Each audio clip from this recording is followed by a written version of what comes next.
Yeah. Yay. Did it sound good? Yeah, you did good. All right. Should I do it again? Yeah, just to be sure.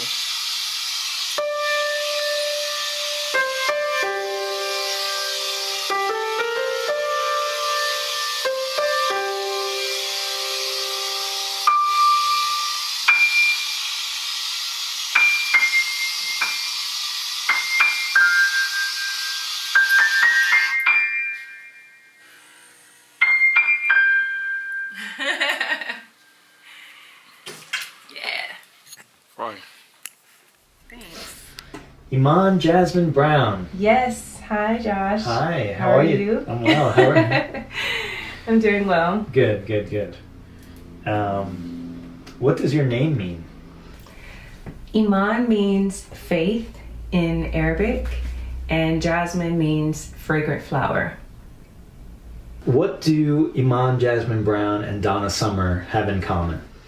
So many things, starting with our faith, our love of God, our love of family and music and art, creativity.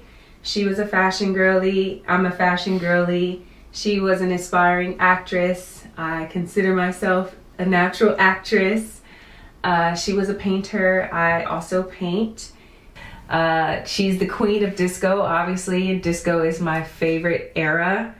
Disco is my favorite genre, and the 70s is my favorite era. So we have that in common, as well as, our fun-loving personalities. She was very down to earth and funny and goofy and always making jokes, and I'm that same person, like amongst my family and friends.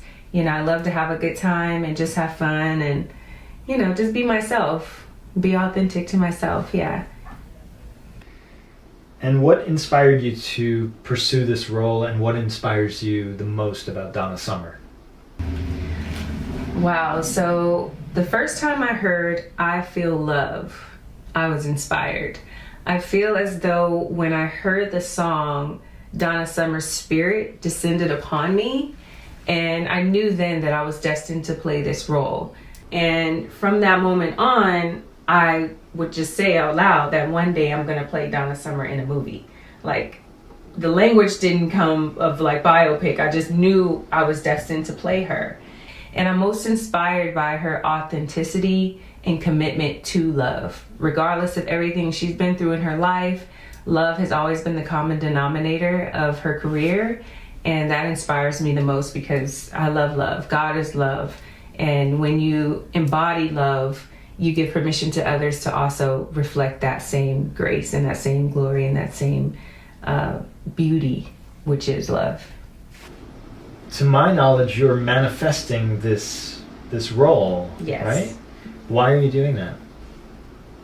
I am manifesting this role because every superstar has a biopic film. Michael Jackson, Tina Turner, Whitney Houston, Amy Winehouse just came out with a biopic, Elvis. And I believe Donna Summer's story and her legacy deserves to be seen on the silver screen, in addition to the beautiful documentary that was done by her daughter, Brooklyn Sedano, and co-directed with Roger Ross Williams, the Broadway musical. All that's left now is a biopic. And I feel like, again, when I heard I Feel Love, I knew that it was destined for me to play the role, to kind of take the baton that she left behind, which is her legacy, and kind of reintroduce that to my generation. I think it's really beautiful, so that's why I'm manifesting this role. And what are you doing to manifest the role? What does it entail? Oh man, okay, so I've just started doing vocal lessons, which is really cool. Learning how to hone in my own sound and learn my voice and how to sing as a professional singer. Also acting lessons, learning German, since Donna Summer spent some time in Germany where she kind of began her career, in addition to New York City. And also just, committing myself every day to becoming a better person, to being a better person, whether that's through, prayer time with God, communing with God the first thing I do when I wake up. Reciting affirmations, exercising, journaling, visualizing myself in the role, practicing, you know, everything. It all, you know, faith without works is dead. And, you know, in addition to me saying how much I believe I will play this role, it takes actionable steps to prepare myself when the opportunity comes. So a lot of my process entails just like staying grounded in my spirituality, as well as preparing myself for the opportunity. And why do you want to play this role? I want to play this role because, again, Donna Summer's legacy is faith, in addition to the music. Disco music is, you know, she's the disco queen. You know what I mean? She was the forerunner of a whole era, of a whole genre. And she was unapologetic and very vocal about her faith and her, you know, accepting the Holy Spirit and being filled with the Holy Spirit and being born again. And as a woman of faith myself, I believe, you know, illuminating her story as a Christian woman, as a new creation woman, is even more powerful now in this generation as it was then as well. Gotcha. Mm-hmm. And what advice do you have to anyone who's also looking to manifest their dreams and goals?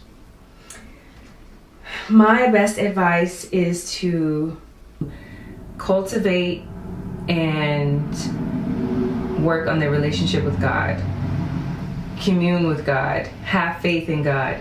Because ultimately, your faith in God will enable you to have faith in yourself and have faith in those innate dreams and desires that ultimately the Creator has put inside of you.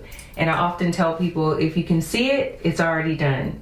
And, you know, all you have to do is, again, stay committed, stay disciplined, like actually, you know, allow yourself to evolve into your highest, greatest manifestation, right? Because we have the power to do that. We have the power to manifest anything we want in this earth. And my advice would be to surround yourself with loved ones who support you, who support your vision, who support your goals, and who will love you through it no matter what, you know, the journey of it all.